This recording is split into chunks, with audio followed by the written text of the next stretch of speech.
Hello friend, welcome to study 47 HDS channel. तो आज हम देखेंगे इसमें पार्ट ऑफ सेंटेंस।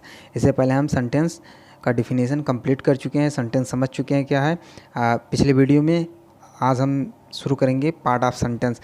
तो देखते हैं। वीडियो के शुरू करने से पहले एक बात कहना चाहूँगा, वीडियो को पूरा देखें और चैनल को सब्सक्राइब करें तथा ज़्यादा से ज़्यादा शेयर करें। तो इसी के साथ वीडियो शुरू करते हैं। देखते हैं part of sentence. Sentence has two part, subject and predicate. Sentence के दो पार्ट होते हैं, पहला सब्जेक्ट, दूसरा प्रेडिकेट। देख लेते हैं सब्जेक्ट क्या होता है। Subject, a subject is the person और thing that is doing an action. Subject वो होता है जो एक्शन को करता है, एक्शन जो करेगा वही सब्जेक्ट होगा। सब्जेक्ट वो होता है जो किसी एक्शन को करने योग्य होता है, जो एक्शन को करता है या जिसके बारे में कुछ कहा जाता है। सब्जेक्ट वो होता है जिसके बारे में कुछ कहा जाता है, जिसके बारे में कुछ कहते हैं वो सब्जेक्ट होता है, जो एक्शन को करने योग्य होता है या जो एक्शन को करता है। For example, Ram is reading a book. यहाँ पर हमने एग्ज़ाम्पल लिया, Ram is reading a book. हमने कहा राम पुस्तक पढ़ रहा है। राम पुस्तक पढ़ रहा है, तो एक्शन को यहाँ कौन कर रहा है? राम। एक्शन को कौन कर रहा है? Ram. That Ram is subject. तो यहाँ पे राम सब्जेक्ट हो जाएगा। तो जो एक्शन को करेगा वो सब्जेक्ट होगा। अब देखेंगे प्रेडिकेट क्या होता है।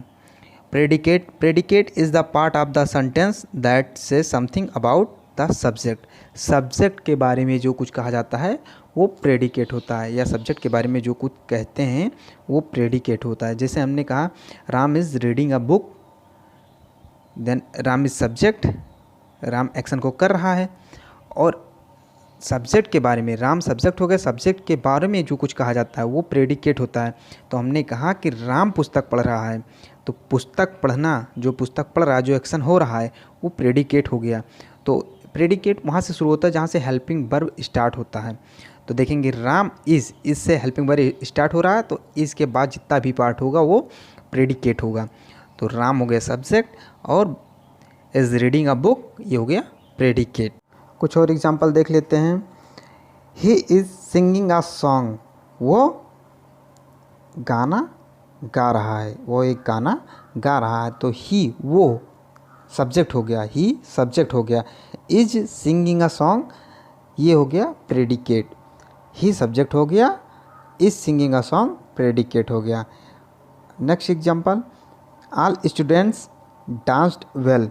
तो ऑल स्टूडेंट्स ये हो गया सब्जेक्ट, डांस्ड वेल ये हो गया प्रेडिकेट। तो यहाँ पे सब्जेक्ट और प्रेडिकेट हमने समझ लिया। अब हम देखेंगे पार्ट ऑफ सब्जेक्ट के बारे में।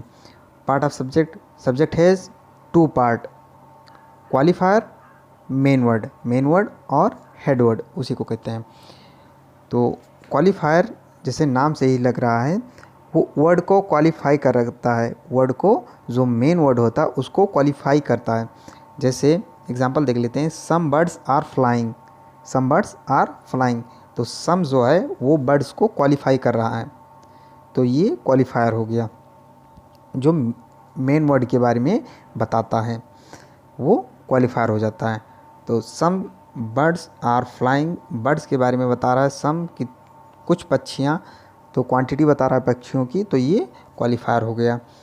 My brother is a doctor. Next example, my brother is a doctor. Brother के बारे में बता रहा है कि ब्रदर मेरा है, माई बता रहा है ब्रदर के बारे में, यानी मेन वर्ड को क्वालिफाई कर रहा है माई। तो माई हो गया क्वालिफायर। तो यहाँ तक कंप्लीट हो गया subject and predicate and part of subject. अब नेक्स्ट वीडियो में हम देखेंगे पार्ट ऑफ प्रेडिकेट, उसके बाद देखेंगे पार्ट ऑफ स्पीच। तो वीडियो को लाइक करें और चैनल को सब्सक्राइब करें और ज़्यादा से ज़्यादा शेयर करें। Thank you for watching.